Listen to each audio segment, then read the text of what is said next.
Here we go for today's number. It's January 18, 2022. 10 balls. Each ball has a number. Numbers 1 through 10. Swirl the numbers.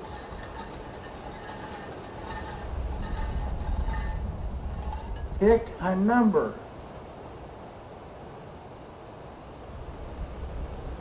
Today's number is 7. Good morning. Today is January 18, 2022, and it's a Tuesday. Here in LA, a cloudy morning, very still right now, 55 degrees Fahrenheit, around 13 Celsius. Today I was thinking about Buddy Holly and the Crickets and their song Maybe Baby from 1958. This afternoon it'll be going up to only 63 degrees Fahrenheit, around 17 Celsius, and it's going to be cloudy, but with a possibility of blue skies and golden sunshine all along the way. Everyone, have a great day. Welcome to Democracy Now!, democracynow.org, The War and Peace Report. I'm Amy Goodman. Senate Democrats are opening debate today on legislation that would protect communities of color from Republican-led efforts to roll back voting rights. The effort appears doomed after two Senate Democrats, Joe Manchin and Kyrsten Sinema, said they will not vote for a filibuster carve-out that would allow the legislation to pass with a simple majority of senators. On Monday, the federal holiday marking Martin Luther King Jr. Day, the family of Dr. King marched with thousands of others in Washington, D.C. to demand Manchin and Sinema drop their support for the Senate filibuster. This is Dr. King's granddaughter, 13-year-old Yolanda Renee King. For all the elected leaders out there who are tweeting, posting, and celebrating my grandfather, Dr. King, today, my message to you is simple. Do not celebrate, legislate. The Senate must do the right thing when this legislation comes to a vote tomorrow.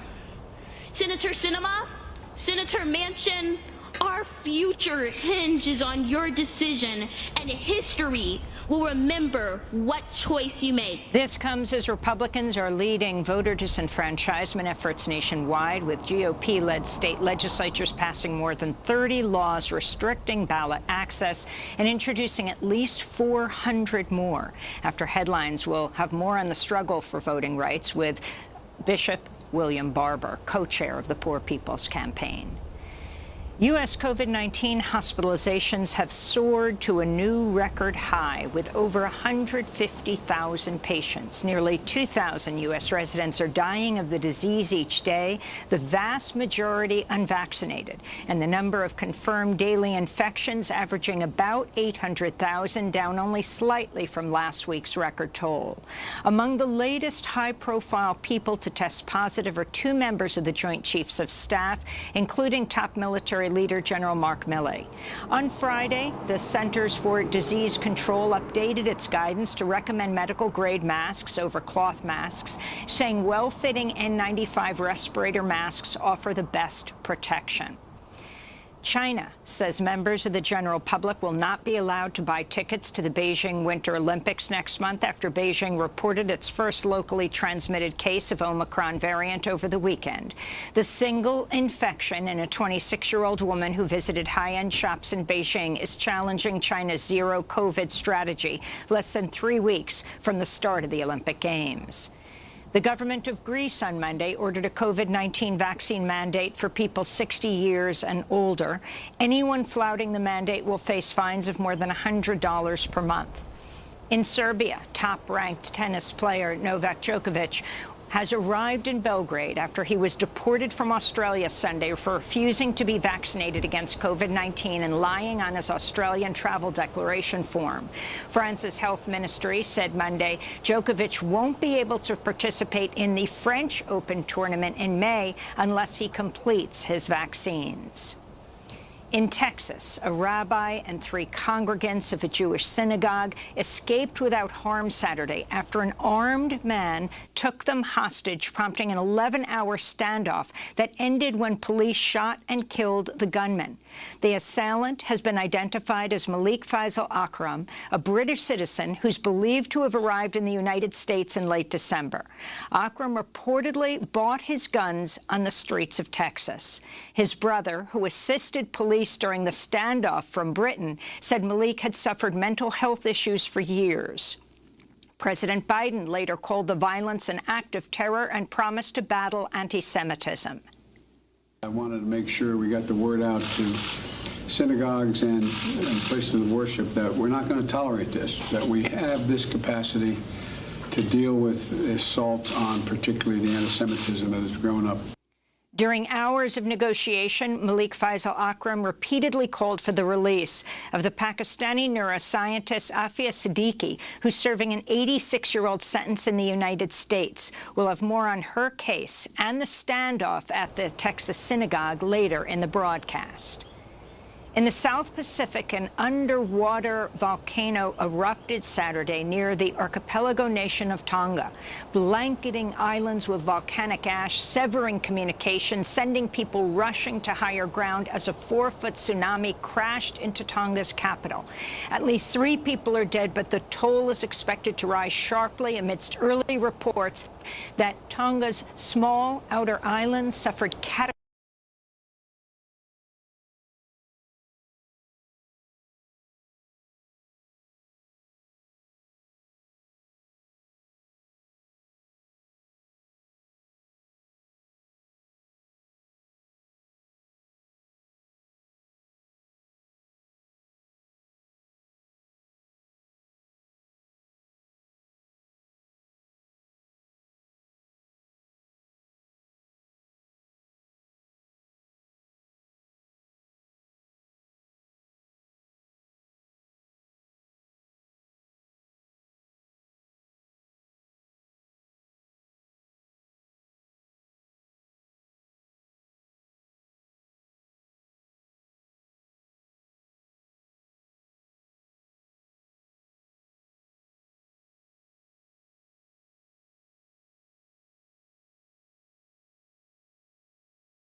waves triggered an oil spill that polluted beaches near Lima.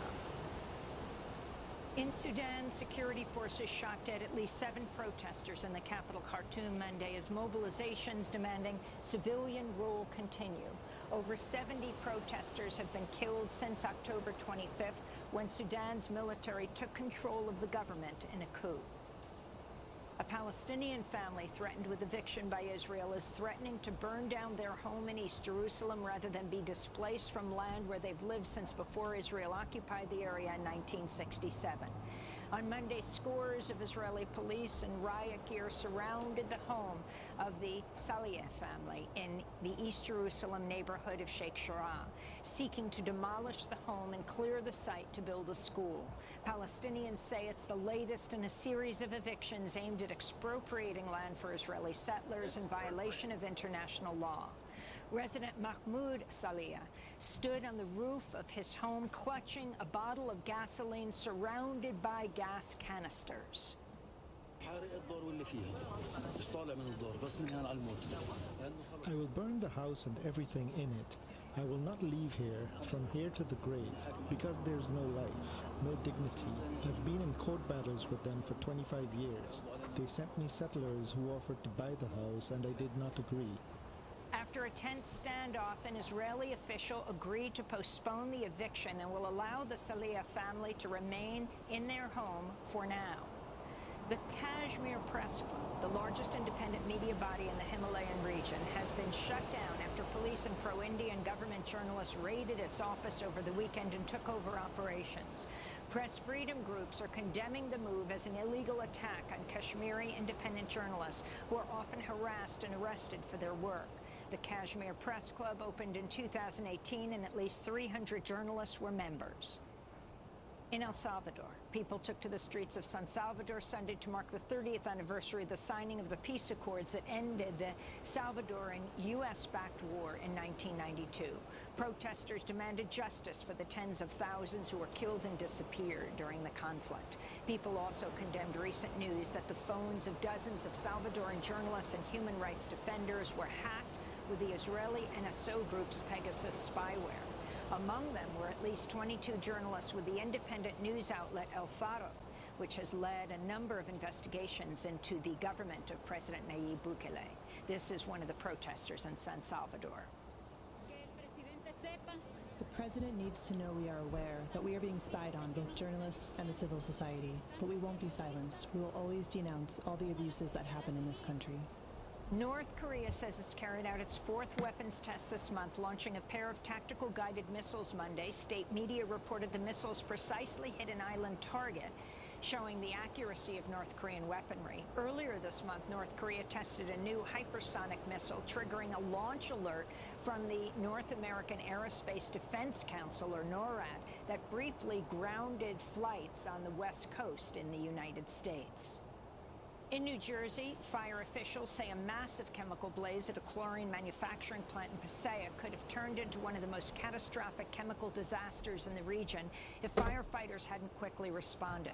The fire at Majestic Industries and the Qualco chemical plant burned through Friday night and into Saturday morning. The smoke was so thick it was seen and smelled in New York City. Hundreds of firefighters were deployed.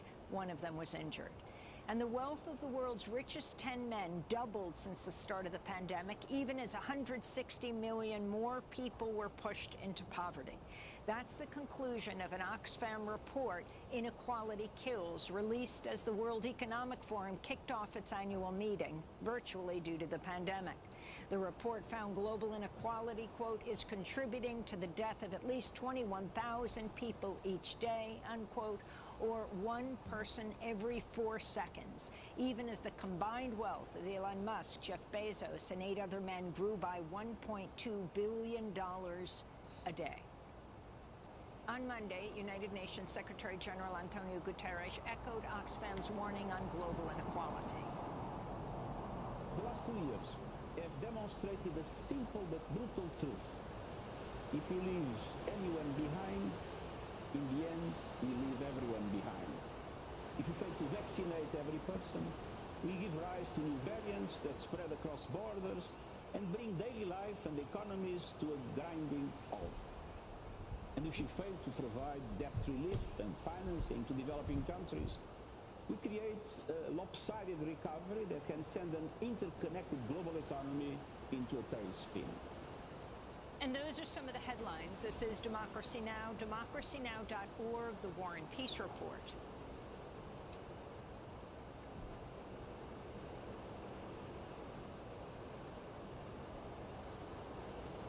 COVID-19 has reached the remote Elcho Island off the East Arnhem coast.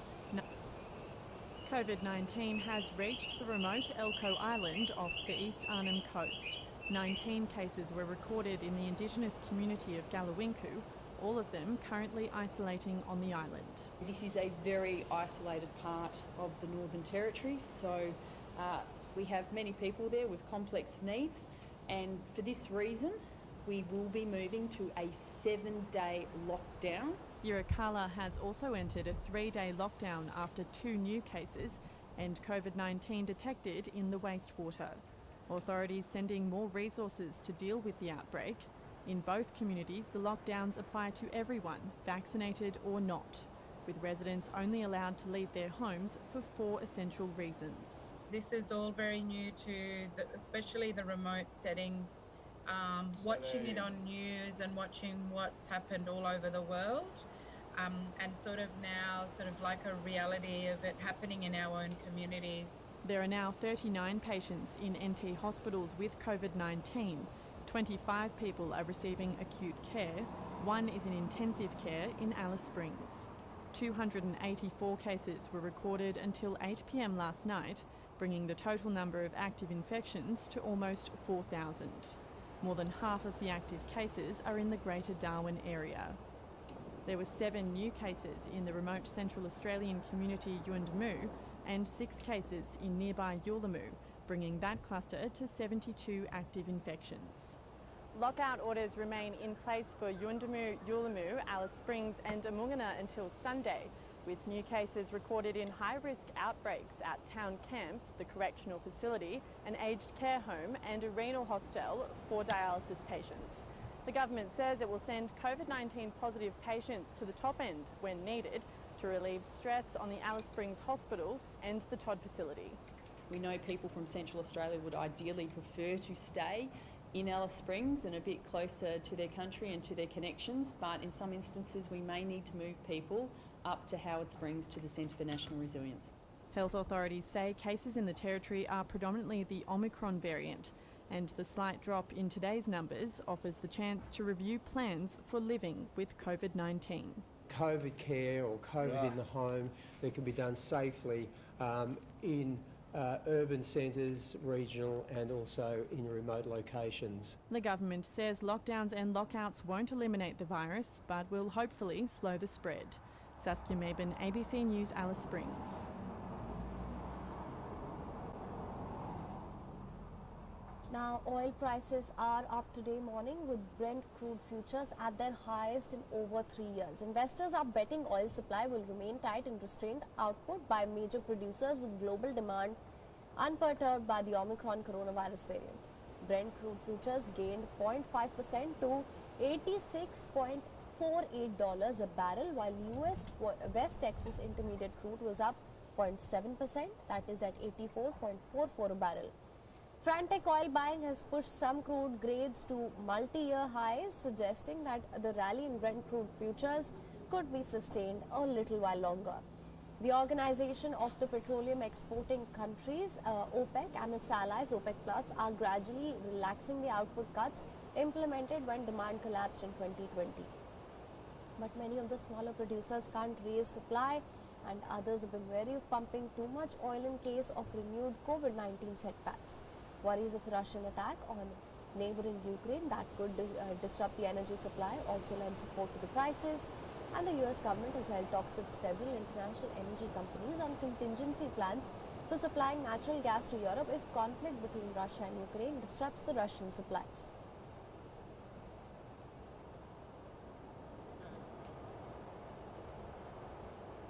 Unilever will pursue a deal for GlaxoSmithKline's consumer healthcare business. That was the signal from the British conglomerate on Monday. It comes after GSK confirmed over the weekend it had rejected a $68 billion offer, which it said fundamentally undervalued the unit. GSK also said it would stick to its plan of listing the division this year. The consumer healthcare arm of GSK is home to brands like Panadol painkiller and Sensodyne toothpaste. Unilever, which makes Marmite and Dove soap, defended its bid. It called GSK's consumer healthcare arm a strong strategic fit that would help drive growth in global markets. GSK has hired Goldman Sachs and Citigroup to review Unilever's approach. Sources close to the matter said it would not engage in talks unless Unilever bumped up its offer. Another source said it would open negotiations if Unilever was ready to improve its bid to more than £60 billion, or around $81 billion.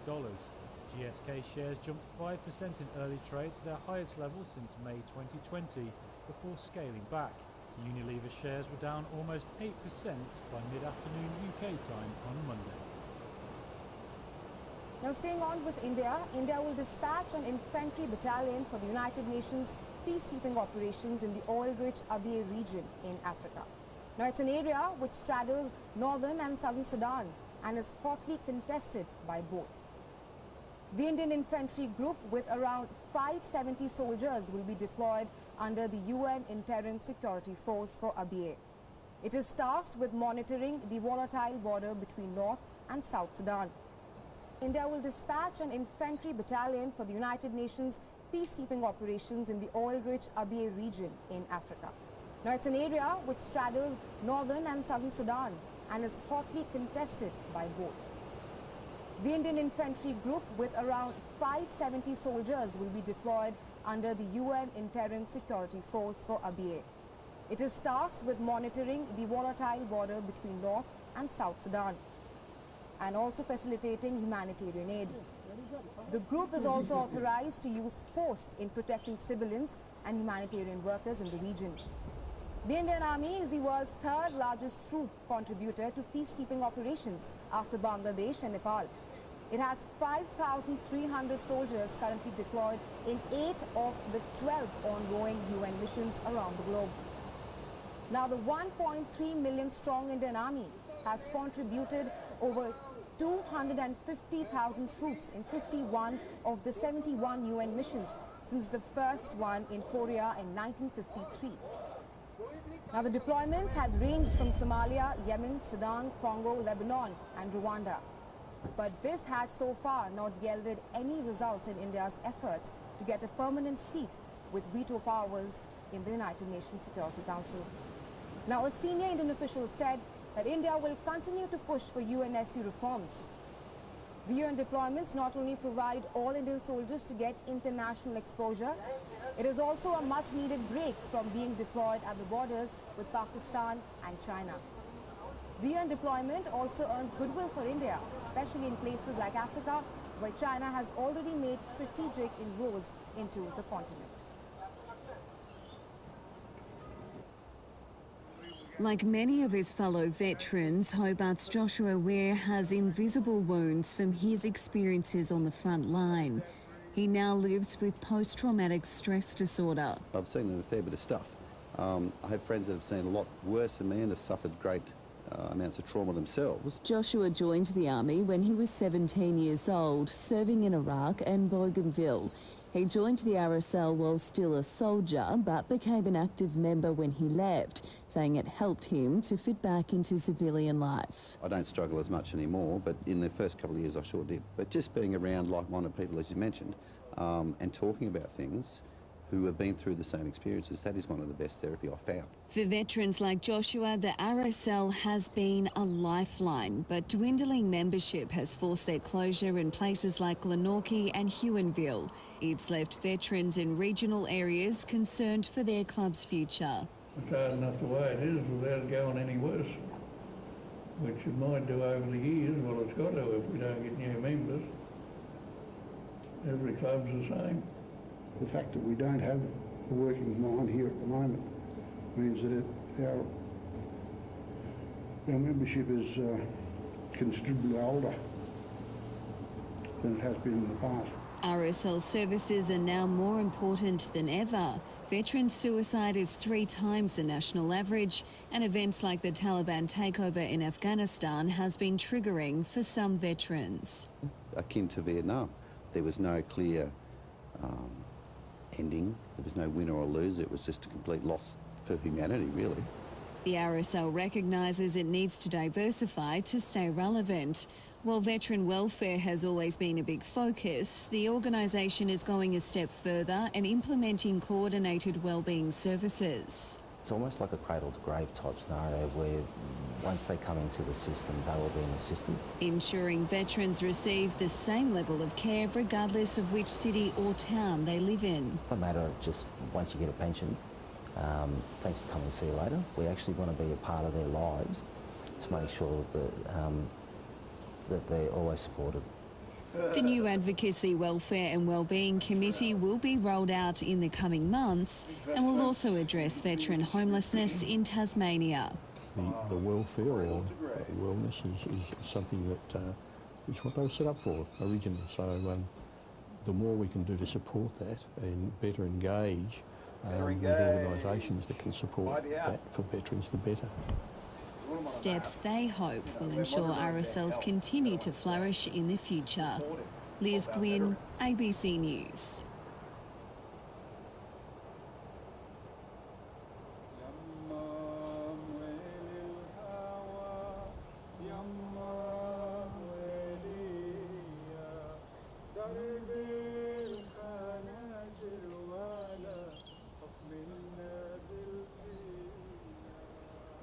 Ensemble Dandana is a musical group who put together artists who have a passion for Arabic music We have artists from Palestine, from Lebanon, from Sudan, from Algeria.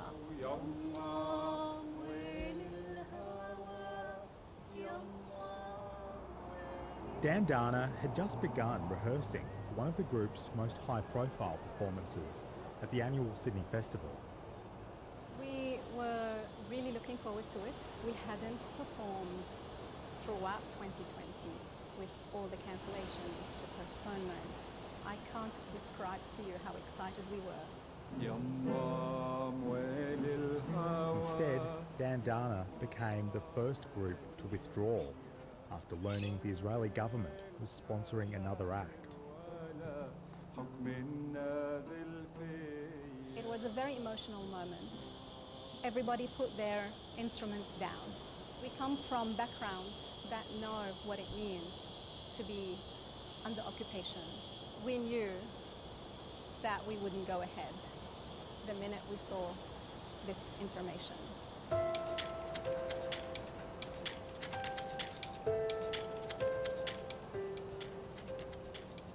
That act was the Sydney Dance Company's performance of a piece called Decadence by renowned Israeli choreographer Ohad Naharim. When the festival sought financial support from the Israeli embassy in Canberra, it contributed $20,000. The festival, for a very long time, for 40 years, has always approached cultural agencies and embassies of countries. So for us, it was a very natural and normal thing to do. But this time, the festival had stepped into one of the world's most controversial disputes.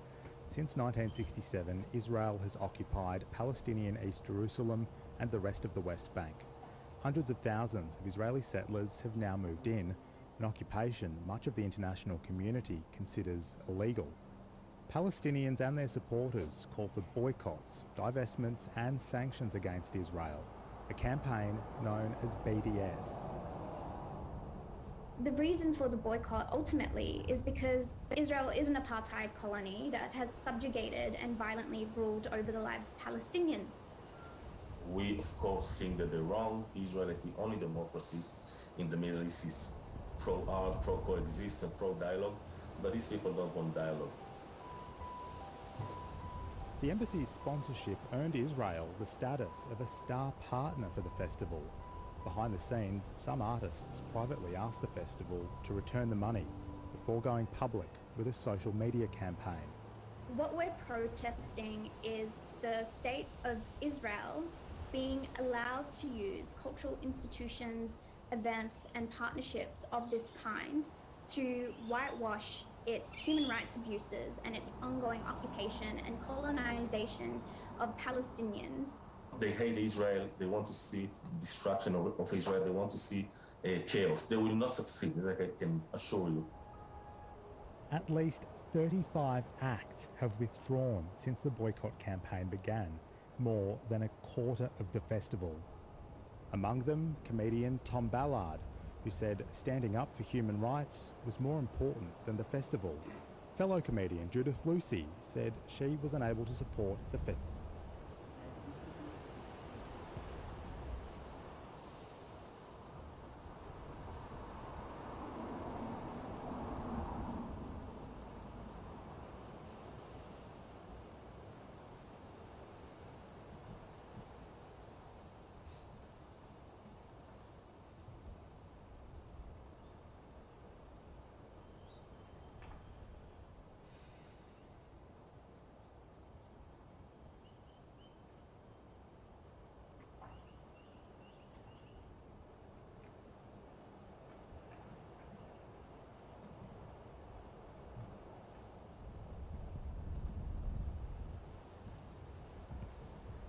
Festival's board, while writer Benjamin Law quit the board, apologising to artists, saying they shouldn't have faced such decisions. The campaign took a life of its own because artists not only withdrew, but they came out and stated very clearly why they withdrew. Going in, I honestly didn't expect any or many artists to withdraw. This is historic and momentous. We didn't think about the BDS campaign. Perhaps because we live in Australia and the BDS movement is very weak here in Australia, very unsuccessful. So we didn't think it would be so aggressive. The festival's chairman is businessman and former New Zealand All Blacks rugby union captain David Kirk. He's apologised to festival artists. Well, the first message is we're very sorry, because we would never have, had we had foresight, we would have never wanted to put them in the situation that they found themselves in. This should serve as a lesson. The Sydney Dance Company's performance was met by protesters outside and hit reviews inside. Its 4-night run finished a week ago, but the festival goes on for another fortnight, plagued by controversy, as it refuses to refund the sponsorship. I just want to thank again the Sydney Festival for not surrendering this time. The fault in all of this is with the Sydney Festival for putting artists in a compromised and untenable position. The festival won't say whether or not taking the sponsorship was the right call, but it has announced a review to be held after the festival wraps later this month. And we're very hopeful that that will be able to guide us in making sure that the sort of situation that's happened this year never happens again. But for artists like Mesa Alameddine, the idea that an international arts festival can distance itself from global politics is hard to swallow. You can't separate art from politics. As a You can't separate art from politics. As a festival that invites refugee stories, First Nations stories, that tries to tick the boxes of diversity. If you have a festival that doesn't want to be political or it's apolitical, then don't have our stories. You can't have them. We cannot do our QR check-in when the tourists start to arrive here. Hi, I'm because Lee we have no Sales. mobile Thanks for service. watching So this how are we story. meant to keep our If you'd mobs like to safe? watch Jodie more of Newman 730 manages stories, nearby they are Mount on the Barnett left Roadhouse, of your which screen. is a popular tourist And stop tap on the along button the below Gifford to Road. subscribe and Yes, get the and latest Medicare from to MyGov ABC to News. obtain your vaccination status certificate. And to do that, you must receive an SMS verification code, which you cannot do unless you have mobile service. After years of negotiating with the state government, she says the project has been bogged down by bureaucracy. Department of Lands are just saying it's, red taped because of the title of the land and the type of land that we have. I think it's just more about it's getting a bit too hard basket, which I don't understand when, we've got to protect our community. They're all about saving our, keeping the mob safe and keeping the Aboriginal community safe, which is great, which is a great point. But how are we meant to do that when they're letting us down on the telecommunications side of it? It's a problem affecting remote communities across Australia. Andrew Williams is from consumer advocacy group, the Australian Communication Consumer Action Network. So it is a big divide, and then you look at the mobile phone coverage maps, particularly up in remote Australia, certainly north of the tropic, then there are some significant gaps. He says these inequalities have been exacerbated by the pandemic, and efforts to improve connectivity are not always accessible. Yes, there are alternatives, but they are very inefficient, and particularly for elderly Australians who may not be as connected as some of the younger generation. He'd like to see the installation of open access mobile towers, which can accommodate all phone users. That can allow all providers to offer coverage to consumers. So infrastructure sharing of mobile phone towers is something that would go a long way to help closing the gaps in mobile phone coverage and eliminate some of these critical black spots. In a statement, a spokesperson for the Regional Communications Minister, Bridget McKenzie, said more than 1,200 mobile base stations have been installed across Australia at a cost of $875 million. The spokesperson said it can take 2 years or more to complete an installation. Back at Mount Barnett, Jodie Newman says she's tired of waiting. We just need to cut the red tape and get on with it, get the project done, get it completed, make sure our mob's going to be safe for the impending borders opening and any other emergency service that we may need to use the Telstra Tower for in the future. Mount Barnett Roadhouse manager Jodie Newman, Madison Snow reporting with Matt Bamford. And that's PM for this Wednesday. Thank you for listening. Hear us on the ABC Listen app or via the podcast. David Lipson is here with AM in the morning. Sally Sarah has the world today at lunchtime. I'm Linda Mottram. Back for you with more PM tomorrow. Look forward to your company then. Have a good night.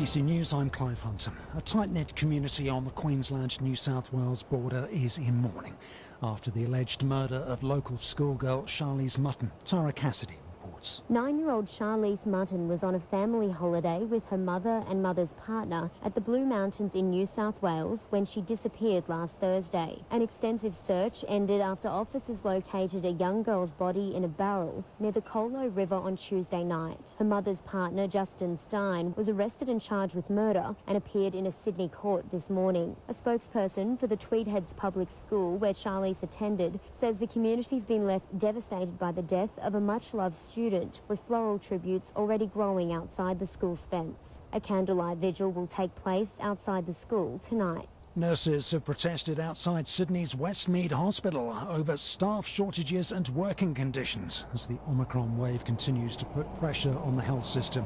There are now nearly 3,000 people with the virus in New South Wales hospitals, more than 200 of those in intensive care. State government says the hospital and ICU numbers are tracking below the best-case scenario modelling it released last week. But nurse Timothy Blofield says staff are at breaking point and patients are suffering. We've got people waiting in the waiting room for up to 20 hours, and these are sick people we're talking about. We've got vital time-critical surgeries that are being cancelled just because ICU beds are just not there. They're not available, they're not staffed, we're not coping. The Victorian government has announced a 4-day vaccination blitz after being among the jurisdictions reducing the interval for COVID-19 booster doses. Nick Fogarty reports. People will now be able to get the third dose of a COVID-19 vaccine after 3 months, following a recommendation from health authorities. It means around 1.2 million extra Victorians are immediately eligible. A 4-day vaccination blitz will start this weekend, with extra appointments available and hours extended at major hubs. Premier Daniel Andrews says he hasn't ruled out adding more industries to those that need a third dose to work on site. Code Brown emergency measures are now in place in a number of Victorian public hospitals, allowing non-essential services to be deferred and staff leave to be postponed. Controversial backbencher George Christensen says he's stepping down as chair of a parliamentary committee, hours after the Prime Minister suggested the tenure could be in doubt. Mr Christensen has been widely criticised for saying parents shouldn't vaccinate their children against COVID-19. Scott Morrison said he was not prepared to kick Mr Christensen out of the coalition party room, but did say he'd talk about his position as chair of the Joint Standing Committee on Trade and Investment with the Deputy Prime Minister. On Facebook, Mr Christensen said it was a decision of his own making and not a demand or a request from anyone else. The Freight and Trade Alliance says it's understandable that companies are introducing levies, sometimes around $25 per container, to cover the rising cost of pandemic-related staff shortages. And Paul Zalai from the Freight and Trade Alliance says workplace COVID rules also require a supply of rapid antigen tests, which simply aren't available. So many of the rules are still very contingent on close contacts regularly doing the RAT test, which is great in theory, but with limited access to the RAT, it makes it very difficult. Aside from the costs of the rapid antigen tests, there's just the whole workflow that's just been adversely affected. A court in Jakarta has sentenced a prominent Indonesian militant linked to the 2002 Bali bombings to 15 years in prison. Aris Sumarsono is a former military commander in Jemaah Islamiyah, a Southeast Asian jihadist network with ties to Al-Qaeda. 58-year-old had been on the run for almost 2 decades after being named a suspect in the Bali attacks, which killed 202 people on Resource Island. New York's Attorney General says former US President Donald Trump's family organization used fraudulent or misleading valuations to obtain benefits, including loans, insurance and tax deductions. Letitia James has taken legal action to compel Trump and his adult children, Donald Trump Jr. and Ivanka Trump, to appear for sworn testimony as part of their investigation. She added the statements misstated objective facts, such as the size of the Trump Tower penthouse, and miscategorized assets outside Trump's control. The Beijing Olympics official says any athlete's behavior that is against the Olympic spirit or against Chinese rules will be subject to punishment. We need to talk about athlete protests at next month's games.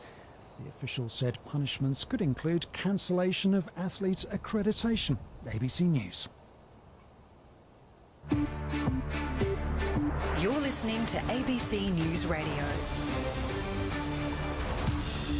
Hello, Laura Chilingirian here with you on this Wednesday, the 19th of January. Coming up, a COVID crisis in Australian healthcare. Victorian hospitals operate under emergency rules, while nurses in Sydney take to the streets angry about staff shortages. Slashing the costs of visas, the federal government's plan to entice more overseas workers.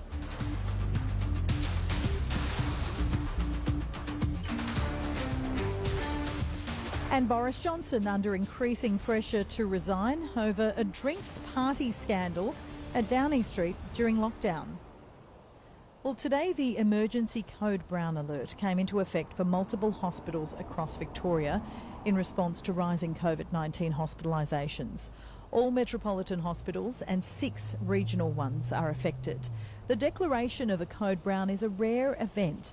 The alert was previously activated when the 2016 thunderstorm asthma event caused mass hospitalisations. Also, it was used during the Black Saturday bushfires and after the Bourke Street Mall attack in 2017. So what does it mean for those working in the hospitals and the patients they care for?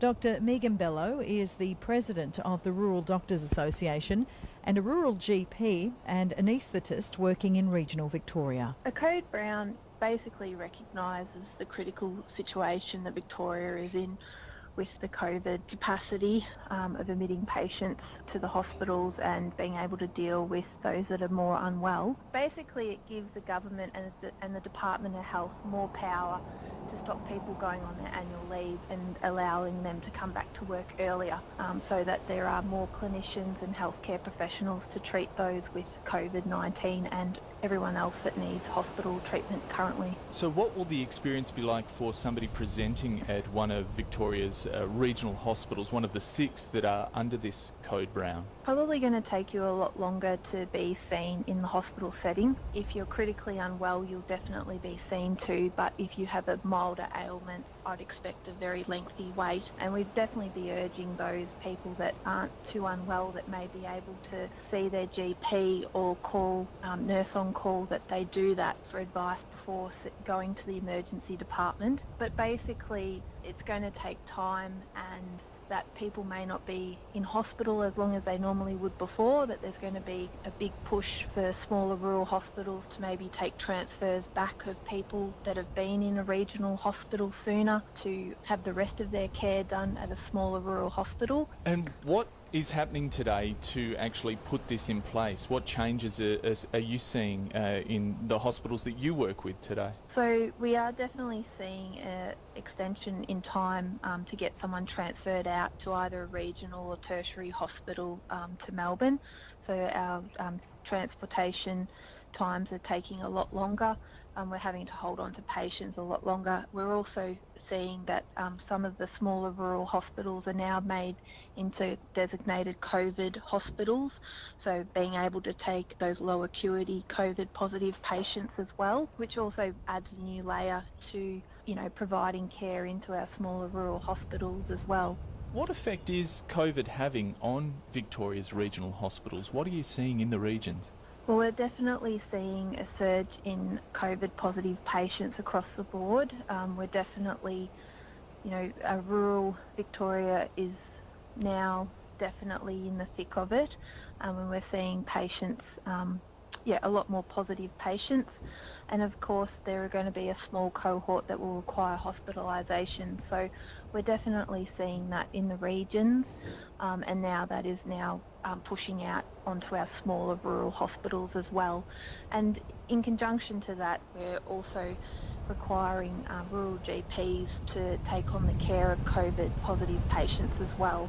And what sort of pressure is that putting on the regional healthcare system there, especially with those patients who may require a higher level of care, those who are in a more serious condition? They're obviously requiring hospitalisation, and therefore room needs to be made for these patients. So we've definitely seen a reduction in elective surgery in our regional hospitals, and also reduction in a lot of other services, and staff having to be redeployed to create COVID wards. Does that also mean that patients are being transferred to the bigger metro hospitals to provide them a level of care that may not otherwise be available in the regions? There will always be patients that will definitely need care in a tertiary hospital, especially if they're critically unwell, and we may well see more patients being transferred to the tertiary hospitals due to capacity, but also maybe because that's where certain cases are being redirected. So if you need heart surgery, you may go to this hospital, but if you're COVID positive and you require intensive care, then maybe you can also stay in Bendigo as well. We're trying to manage COVID positive patients, but also non-COVID positive patients that still require that intensive medicine. What does a Code Brown mean for hospital staff, their ability to manage fatigue and their hours? To be honest, the Code Brown in Victoria is pretty huge at the moment, because essentially that's stopping people going on their annual leave and having holidays that they're probably desperately needed over the last 18 months. So to call those staff back to continue to work is huge. And there'll be staff there that I reckon will not be able to work because they're that fatigued and will probably be seeking stress leave from their GPs, and rightly so, because they actually need a physical break from work. But essentially what the Code Brown allows is to stop people from having their annual leave and to come back to work and then to be redeployed into other areas. So obviously this is of major significance, this announcement and this being put in place today. Do you welcome the announcement of a Code Brown? Is this a good thing for the management of the hospital system? Yeah, look, I think it is a good thing that it's been announced, because it actually enables the public to realise the strain that our health system is in. And I think it's really important for the staff that work in it that this has been recognised and that something is being done about it. I think it's really important to get the messaging across that, you know, if you can be seen by your GP or call Nurse on Call for some advice before presenting to your emergency department at the moment, that's definitely the advice. But of course, if you're critically unwell, then please ring 000 and present to the ED. Finally, Dr. Bello, how long do you think the Code Brown will be in place for? When do you imagine it will end? Look, it's very hard to say. I actually cannot give an actual time definite. I just hope that it ends sooner rather than later, because, you know, essentially we have lots of staff in Victoria that are fatigued and they do need to have their holiday. That's Dr. Megan Bello there, the president of the Rural Doctors Association, as well as a rural GP and anaesthetist working in regional Victoria. She was speaking there with Alex Hyman. Well, intensive care nurses have today rallied outside Sydney's Westmead Hospital over staffing issues caused by the pandemic. Rani Hayman was there. Nurses aren't okay! Hear us, Parity! Nurses aren't okay! Intensive care unit nurses from Westmead Hospital have gathered here today in what is the first protest that has been seen in Greater Sydney from hospital staff, and they're protesting calling for the New South Wales government to ensure that there are more staff here at the hospital. They say they're not coping with the current staff levels. Due to the Omicron outbreak, there are a number of staff who have been furloughed due to catching the COVID-19 virus. The staff here have said that they've had enough with what they've called the New South Wales government claiming that the hospital system is currently coping. They say they're not, and they need more support. It's so hard right now. I've had so many nurses that I've worked with just come on shift and start crying immediately, just saying they're so anxious. I had a nurse come off annual leave after 2 weeks. I was like, oh, you should be feeling so refreshed right now. And she started crying in the middle of handover because she's like, I'm so stressed. I'm seeing how bad it is. Like, I'm so worried I'm going to kill someone. It's not just, you know, you miss a deadline, I don't know what happens in offices, I don't actually know. It's nothing like that, you know, you don't meet a quota, it's you miss something and then someone dies, and then you have that on your shoulders for the rest of your lives. It's really, really, really hard. We're struggling. We are sometimes often having up to 10 people calling in sick is a daily, normal. Usually that's the bottom end. We've got, huge amounts of patient access block. We've got people waiting in the waiting room for up to 20 hours, and these are sick people we're talking about. Having one staff member down in a hospital, it doesn't equate to, you know, not being able to supply some shelves, that's a patient who goes without time and care. That's medications that may be administered late. That's a set of hands that aren't there when we have to call an emergency.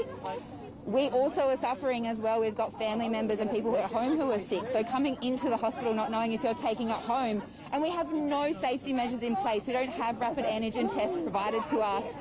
Only, you know, under all these strict conditions and bureaucratical paperwork do they kind of go, we're going to support you and help you. There is no on-the-ground actual support. The intensive care unit nurses protesting here today have invited the Premier Dominic Perrottet to come down and take a walk through this hospital to see exactly what is going on inside. They say that they fear that patient and staff safety is currently being compromised. Now, the New South Wales government has admitted the health system is under extreme strain, but it insists it is still coping.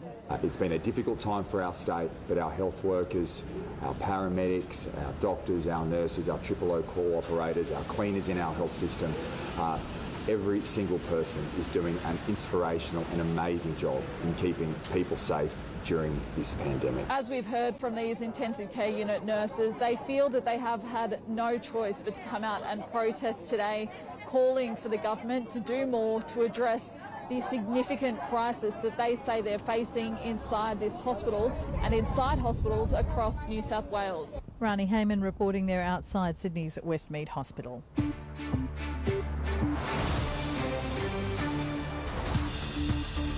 This is ABC News Radio. Laura Chilingirian here with you. Making news, a 31-year-old man has faced a Sydney court and has been remanded in custody over the death of 9-year-old Charlize Mutton.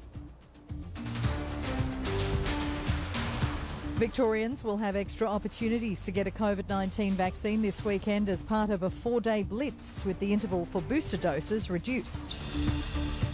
WA's Health Minister has warned West Australians to prepare for a rise in COVID Omicron cases in the community after the state recorded 2 new local cases overnight. And in sport, the Brisbane Heat have failed to finish their Big Bash cricket season on a high note, losing to the Sixers by 27 runs at the Gabba this afternoon.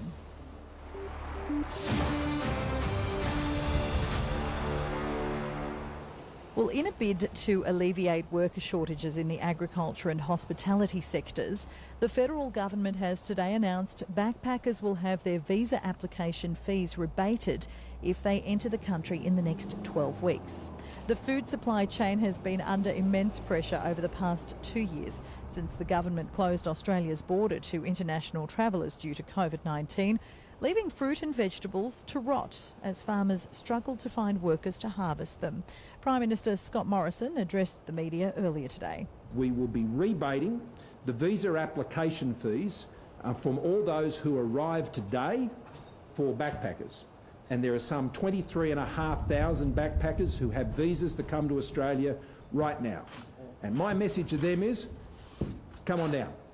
Come on down now, because you wanted to come to Australia, you've got your visa, we want you to come to Australia and enjoy a holiday here in Australia, move all the way around the country, and at the same time join our workforce and help us in our agricultural sector and our hospitality sector and so many of the other parts of the economy that rely on that labour, that workforce right now. And we'll be supporting that with a $3 million that we'll be giving to Tourism Australia to support a marketing program to target backpackers and students to get them out. For backpackers, it will be 12 weeks. 12 weeks from today, if they turn up within the next 12 weeks, they will get their visa application fee rebated by the Department of Home Affairs. Anyone who applies for one and turns up within the next 12 weeks, they will also have their visa application fee rebated. They still must satisfy, and they have to say there's over 20,000 backpackers who have an eligible visa. When they turn up at the border, of course, they will have to be double vaccinated like anybody else. And they will face the same quarantine arrangements that are enforced and required by the states. Now, in New South Wales and Victoria, that won't be as big an issue. Other states, I would be encouraging to look at those rules to ensure that they can get those critical workers in, because the clear medical advice, you're more likely to catch that from somebody who's already here. And so if we're only allowing, as we do, double vaccinated people in the country. They've already taken that precaution and they present a lower risk. And so I think that commends itself to a relaxation of those quarantine arrangements for vaccinated arrivals. The Prime Minister also spoke about food shortages in supermarkets, especially in regards to poultry. Here's what Scott Morrison had to say about how changed isolation requirements for close contacts of COVID positive cases have eased pressure on food processing and distribution. Close contact rules were changed for essential workforces, and that definition of essential workforces was expanded. In the work on supply chain management, those changes are having an impact, and we are seeing some of those shortages alleviated, particularly in the poultry sector, which is, I've spent a lot of time on the poultry sector in the last week, and we're getting those poultry sections, that poultry sector back on a good footing. But things were pretty tight there for a week or two in particular. And I want to thank all those leaders in the poultry sector that have worked closely with us to troubleshoot and fix some of the immediate problems they had, which can ensure that we could maintain continuity of those food supplies. Following the United States and the UK slashing it for COVID positive people from 7 days to 5, is that under active consideration given the workplace shortages? All of these things are always under active consideration, and that has been for some time. The most recent information that we have is that post 5 days, you've still got 30% that are remaining infectious. And so that is a calibrated decision you've got to make. What I'm pleased about is that the measures that we've announced and are already taking are having impact. I mean, the difference between standing before you today and a week ago has been quite significant. I mean, a lot of that is yet to be seen, I understand, on the shelves. But where the challenges were, I mentioned particularly the poultry sector and others, the trucking industry and so on. A lot of those peak pressures that we were seeing, we're seeing some relief for that. It's not back to where we'd want it to be, but the trajectory is right. So we're going to take medical advice on that. But at the moment, that is not the advice. That's the Prime Minister, Scott Morrison, speaking at a major press conference earlier today. Well, now over to the UK, where pressure is growing on the British Prime Minister Boris Johnson, who insists nobody warned him that a drinks party he attended in the Downing Street garden during the first coronavirus lockdown actually broke the rules. A group of backbench Conservative MPs who won their seats in the 2019 general election have been meeting to discuss his leadership. Some of them have said they believe there'll soon be enough MPs calling for his resignation as party leader to trigger a vote of no confidence. BBC World's Jonathan Blake has an update on the move. Update on the move. On the move again. You seem to think that this market, the sentiment, is really more resilient than perhaps we're giving it credit for. Yeah, I mean, we can say that, but, the market has definitely been very volatile, and we expect that this volatility will continue as the Fed tightens policy in response to higher inflation. But we feel like, soon enough as the earnings starts to roll out, and we do expect a strong fourth quarter. Of course, there's a lot of problems with the workforce shortage, supply chain, but we think that will probably resolve itself this year, and we hope that all of this stronger economic growth and also the robust economic fundamentals, we're still looking at good consumer spending, that will probably lead some of the way back to the equity markets, and hopefully it will not derail the current bull market that we have. You hope, don't you? What sectors do you prefer? I know one of them is certainly linked to this oil rally that we continue to see at the start of this year. Oh yeah, oil has been, continued winner, up about 10% this year, up about 51% last year. And a lot of that just driven by demand. And also a lot of investors are seeing, oil and just a wider commodities markets as a hedge against inflation. And whether short-term or long-term, oil is probably still going to be a good sector to invest in at this point, and energy in general, as well as financials. And again, what I was saying last year as well, towards the end of the year, we have to start rotating into value sector, into not just energy, but also financials, healthcare, other parts of the market that are not growth at this point. What about Chinese ADRs? Because that gets tricky, right? I mean, we do have perhaps cheaper valuations, but at the same time, the regulatory crackdown and scrutiny seems to be intensifying. Yeah, China is always, again, as a market we can't miss, but the regulatory issues and also a lot of the political issues, we are just, if you're in China, staying there, you got to give a longer time horizon. But we feel that some of the Chinese ADRs are definitely bottoming. But if you're going to get in it, you have to stay in it, and you really wanted to have that as part of a diversified portfolio. What happens to the broader EM complex then? Because we saw this investors pouring in so much money last week in expectation that the Chinese government would actually ease policy. They did and go ahead with that, but at the same time, China is just such a big part of EMs. If you're a little bit cautious about the regulatory crackdown, what can you do in EMs? Well, EM is something we definitely want to hold. We see 2022 as two halves. The first half, hopefully we're going to see the developed nations adjust to the normalization of rates, inflation, and that's what's happening in the U.S. right now. We see all this volatility. It's because we are adjusting to this normalization, which is, it needs to happen for the overall health of the economy, and this is the right thing to do. But the second half, we're going to start seeing hopefully growth out of emerging markets, out of China. Hopefully, China's going to lead the way with that. But that's going to take some time as the policies stabilize, as the political and regulatory policies stabilize, and hopefully, our outlook for that market, for emerging markets, China, is going to be more positive the second half of this year. So the most alarming findings are those... On some of the stories now, and flash floods triggered by torrential rains have battered Madagascar's capital, resulting in deaths of at least about 10 people and rendering almost about 500 people homeless. Rains have battered Madagascar's...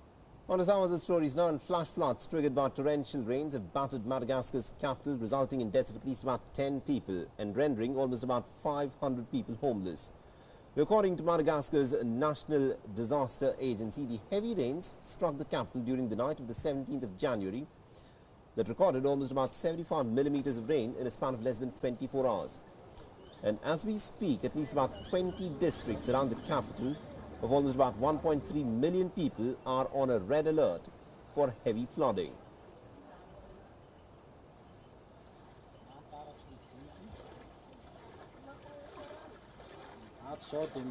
Now, the Meteorology Department has also warned of a possible cyclone on the east coast in the coming few days. Meanwhile, rescue teams have also been mobilized to evacuate areas at risk and to prepare for temporary shelters for those who've been left homeless. And the visuals on your screens show the inundated streets with muddy waters. The people in Madagascar could be seen sitting perched on perimeter walls while others navigated the flooded roads with children on their backs.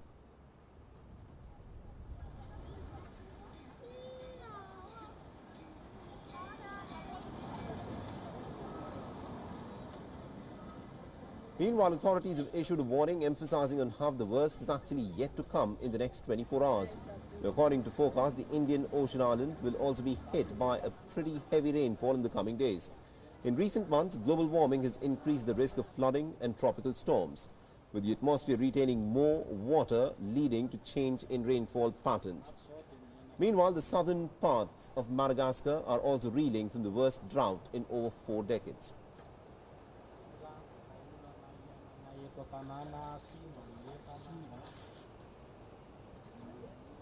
WION is now available in your country. Download the app now and get all the news on the move.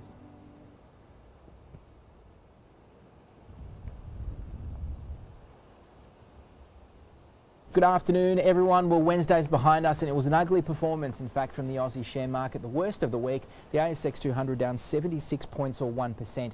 finishing up at 7,332. That's the second straight day of declines, but more importantly, we hit a 1-month low in the process as well. You can really thank the American markets for today's declines though, because they came back online from a long weekend, did poorly. Actually, the Nasdaq was the worst, the tech-heavy index there dropping back by about 2.5%, and that's because the attention that the bond market is having there and future rate hikes in the United States as well. So essentially, that's seen many of those tech stocks, which are quite sensitive to moves in interest rates, are doing quite poorly, and that certainly rubbed off onto our tech sector as well, which was by far the worst performers. Now, today we only had two sectors that managed to lift, the energy sector and also the utilities. Energy stocks doing well, partly because of the oil price, which continues to lift. It hit another 7-year high in overnight trade, but overall, 7 in every 10 stocks on the ASX 200 actually fell back. Now, there was plenty of company news on the market today. Probably at the top of the list was BHP, the world's largest miner, which released a quarterly set of numbers following on from its peer Rio that did so yesterday. Now, these numbers were mixed. Iron ore production over the past quarter rose by 4%. Nickel production, though, rose a much more aggressive 21%, but that's because it came off quite a weak September quarter because of plenty of maintenance work. The production of coal, copper and petroleum all were held back by challenges like bad weather and very heavy rainfall. So 3 times the average rainfall, in fact, in the December quarter in parts of WA. Now, importantly, it has kept production guidance steady for a few of its main commodities, including iron ore, energy coal and also nickel. Afterpay in focus as well today, down 2.2%, and that's because the buy now pay later stock had its very last day on the Australian share market in its current form, and that's because it's being bought by US tech company Block, which is going to list tomorrow. The code will be SQ2, so certainly one to watch. But Afterpay made its debut on the market back in 2017 at $2.70 per share. It hit a record high of $160 just last year, and it then basically halved in share price since then because of that acquisition from Block. One of the worst performers on the market today, though, was Megaport. It fell by 16% and hit a 6-month low. Now, it came out with an update, and the networking company said that revenues rose 8% over the 3 months to December. Now, that compares to 14% growth in the prior quarter and 35% growth over the past financial year. One of the best performers today was BrainChip, which rose by 14%, up almost 50% actually since the start of this week. But this is the maker of artificial intelligence chips, and it was granted yet another US patent. It's 8th by 14%, up almost 50% actually since the start of an update, and the networking company said that revenues rose 8% over the 3 months to December. Now, that compares to 14% growth in the prior quarter and 35% growth over the past financial year. One of the best performers today was BrainChip, which rose by 14%, up almost 50% actually since the start of this week. But this is the maker of artificial intelligence chips, and it was granted yet another US patent. It's 8th, in fact, since 2008. Now, today, on the economic front, there was some focus on a key reading on consumer confidence by Westpac and the Melbourne Institute. Basically, no surprises here. The confidence in the past week fell back by about 2% to a 16-month low. Of course, the spread of Omicron has been aggressive. It's been a negative for a number of states, but interestingly, not New South Wales and Victoria. I guess both states have really started to get used to the idea of the spread of COVID, started to live with it. Of course, in the past as well, there have been those lockdowns which affected confidence more aggressively. Started to get used to Victoria. I guess both states are really started to get used to really started to get used to states are really started to get used to the idea.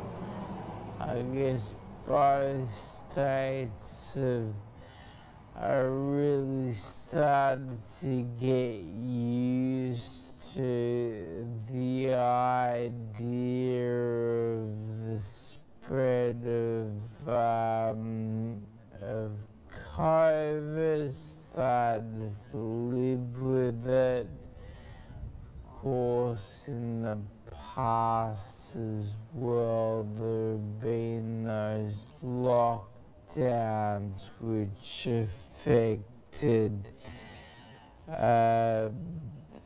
confidence more aggressively in and a. Now today, on the economic front, there was some focus on a key reading on consumer confidence by Westpac and the Melbourne Institute. Basically, no surprises here. The confidence in the past week fell back by about 2% to a 16-month low. Of course, the spread of Omicron has been aggressive. It's been a negative for a number of states, but interestingly, not New South Wales and Victoria. I guess both states have really started to get used to the idea of the spread of COVID, started to live with it. Of course, in the past as well, there have been those lockdowns which affected confidence more aggressively. Interestingly as well, those between 18 and 24 tend to be a bit more optimistic, which is, I guess, not really surprising. Give them a few years, but confidence hit a 13-month high in that cohort, which is nice to see. Tonight we should be quite busy. We've got an update on, or two updates actually, on the US property market, and then you've also got plenty of companies coming out with quarterly results, including Alcoa,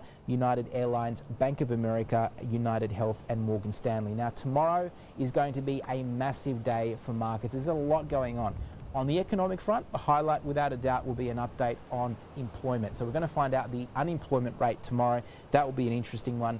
Block will make its debut, which will receive attention. That should be about an hour into the session at 11 a.m. Eastern Daylight Time. You've also got BHP shareholders both in London and in Melbourne holding a very important vote on whether or not to unify both the UK and Aussie listings into one primary listing here in Australia. And then you've got quarterly updates from Northern Star, Santos and Sandfire. The Aussie dollar finally around 71.8 US. Enjoy the evening. We'll do this tomorrow. Stocks fell in New York because a few traders are now betting that the Reserve will put up interest rates next week. Now, most betting is still focused on a March hike, but that's now shifting forward because of the growing consensus that the Fed thinks inflation is too high. There was some big takeover news in the US as well. Microsoft is paying $69 billion US, or about 100 billion Aussie, for the publisher of the Call of Duty video games, Activision Blizzard. Now, Call of Duty first came out in 2003, so I thought I'd do a chart of Activision and Microsoft's share prices since then. Here it is. And well, content is king, as they say, especially when it involves shooting people. The Australian share market followed America's down, with banks, miners and retailers all closing lower. One of Australia's best-known financial advisory firms, Dixons, which was started by Daryl Dixon 35 years ago, has gone into administration.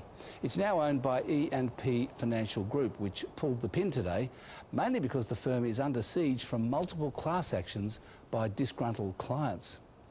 On commodity markets, iron ore jumped 4.8% to more than $130 US a tonne, and the wheat price went up nearly 3%. The Australian dollar continued to gently subside. And here's a graph of Australian GDP showing the two pandemic downturns so far and what CBA's economists think will be the economic impact of Omicron. That is, hardly anything. Further on Omicron, here's some detail of consumer sentiment. City people are happier than those in the bush, and young people are much happier than old people. The young at heart, like yours truly, are happy at heart. And that's finance. Thanks for watching. You can check out more finance news by clicking there, and don't forget to click subscribe down there to get all the latest updates from ABC News.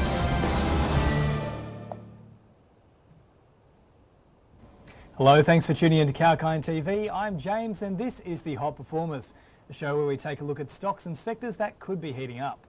Today we'll be focusing on CIMIC, an ASX listed company that provides engineering and construction services.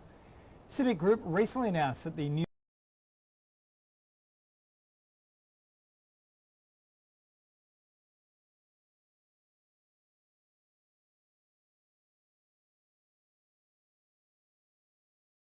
stocks and sectors that could be heating up. Today we'll be focusing on CIMIC, an ASX listed company, stocks and sectors that could be heating up. Today we'll be take a look at stocks and sectors that could be heating up. Today we'll be focusing on CIMIC, an ASX listed company that provides engineering and construction services. CIMIC Group recently announced that the New South Wales government has picked up CPB contractors in a joint venture with John Holland Group to deliver the Western Harbour Tunnel Southern Tunnelling Works. The recent development is a modification to the Rozelle Interchange contract. CPB Contractors is a subsidiary of CIMIC Group. The group revealed that the design and construction contract would generate approximately 350 million Aussie dollars of revenue for CPB Contractors. The enabling works will help the efficient construction of the Western Harbour Tunnel and its seamless integration into the Sydney motorway network. On that note, let's look at the details of the new contract and what it would bring with it. According to the company, the Western Harbour Tunnel will be an essential addition to Sydney's transport network. It will ease traffic congestion on the existing harbour crossings and improve Sydney's livability. The project is designed to meet Sydney's future transport needs, and the tunnelling work involves excavating and lining the Western Harbour Tunnel with some driven tunnels, including ventilation tunnels, between the stubs provided by the Rozelle Interchange and Birch Grove Oval. The project will commence in 2022 and will likely be completed by 2025.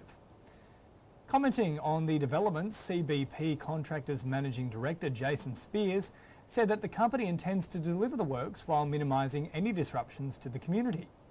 Jason added that the CPB team has demonstrated capability in delivering complex transport projects in Sydney in the past.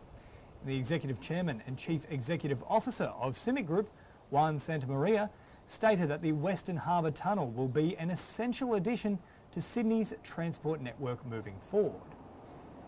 He asserted that it would ease the traffic congestion on the existing harbour crossings and, of course, improve Sydney's livability well into the future.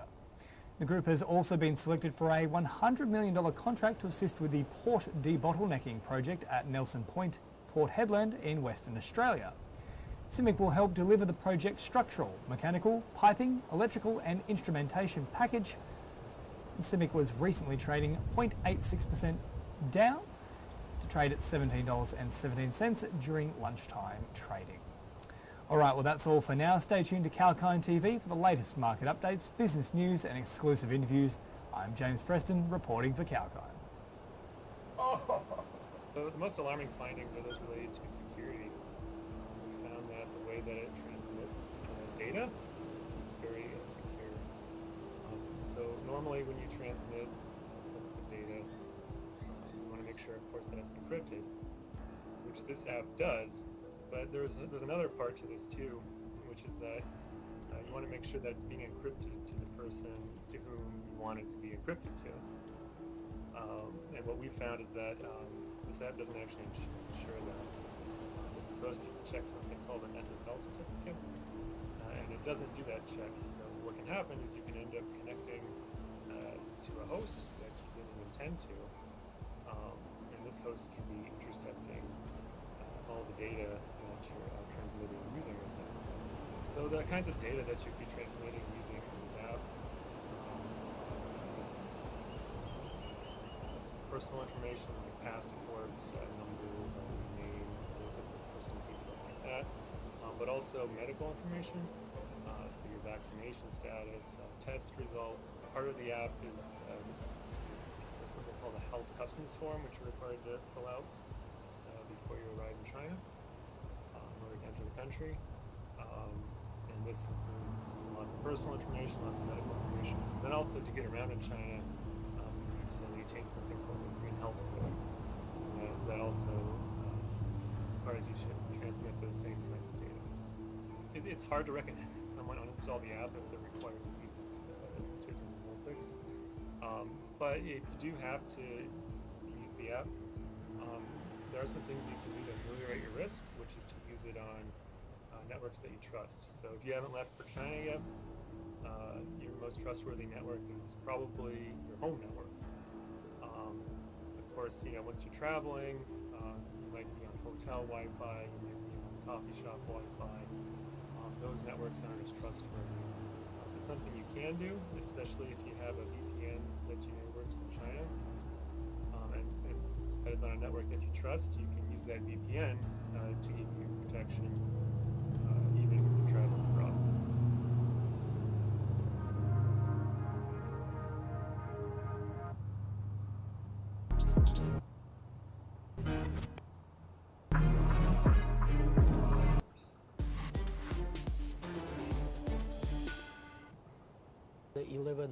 regions which was under attack simultaneously.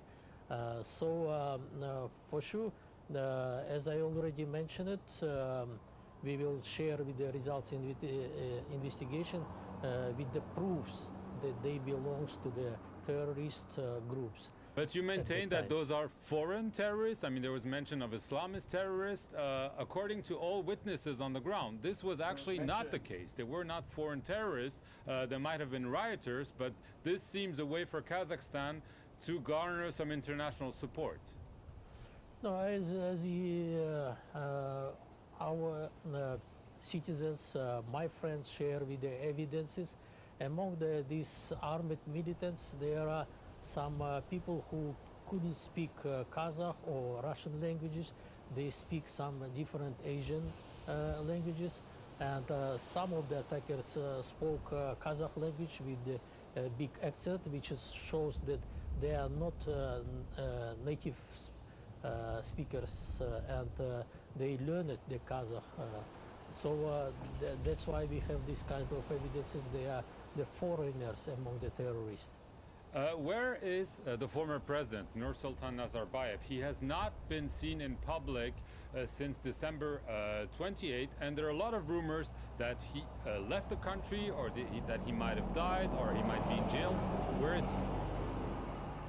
No, frankly speaking, personally, I don't know where is he now, but his press secretary said that he is in Kazakhstan. And for sure, as I know, he not died or arrested or something like that. Right. However, we've seen in recent days, first of all, President Tokayev removed him on January 5th from his position at the helm of the Security Council of Kazakhstan. And since then, the president has removed some very close allies to Mr. Nazarbayev, even some powerful family members from key position at the helm of the Secret Service, at the helm of crucial energy companies. There seems to be a purge of some of the former president's closest allies by the new regime, maybe because there is suspicion that he may have played a role into what just happened in Kazakhstan. What is your response to that? Yes, what I can say that with the entering of our President Tokayev to the post of the chairman of the Security Council of Kazakhstan, so-called the period for transition was completely done. So as you know, that the transferring the power took some time when our President Tokayev became a leader of the ruling party, and then some constitutional institutions like the Assembly of the People of Kazakhstan, and finally he took this position as a chairman of the national of the Security Council. Yes. So by that, yes. Yeah, but the fact that some of the son-in-laws who had very powerful positions have been removed, is this because the current president thinks his predecessor may have played a role in the violence we just saw? Let's speak. As you know, the former head of the National Security Committee, Mr. Masivov, was taken under arrest, and some other staff of this National Security Committee. But I'm sure that we need to wait for the investigation, for the trial, and for the court decision.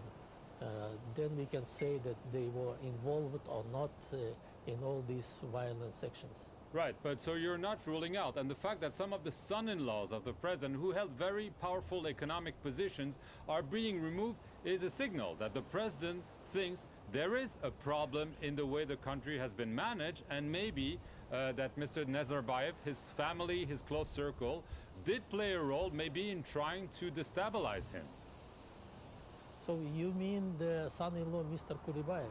Yes, and others, you know. Yes, yes, yes. As you know, Mr. Kulibayev didn't have any official position. He was the head of the Kazakh National Entrepreneurs Chamber, called Atamiken, and he voluntarily himself left this position just yesterday, as I know. Right, but this is not by accident. You agree that there is a push by the president to maybe clean a little bit some of the positions because people did not like them. I don't think that he was pushed by anyone, but I will say that our president, during his last speech in the parliament, made a clear message to the people of Kazakhstan that we need to avoid any wealth disproportion and the income gaps between the different segments of the population. Right, last question because we're running out of time. For the first time, there was a call for an organization dominated, let's say, by Russia to intervene militarily. I understand the forces are leaving, but isn't this putting Kazakhstan under the influence of Russia's President Vladimir Putin? And what does it say in terms of having the ability to conduct an independent foreign policy? To be fair, I should say that our law enforcement agencies wasn't ready to stay against these massive terrorist attacks. So that's why our president defined to refer to some international assistance to fight them.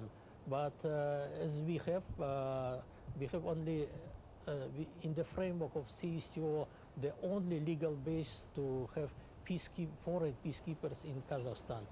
We don't have any other organization or bilateral agreements to receive the peacekeeping forces to Kazakhstan.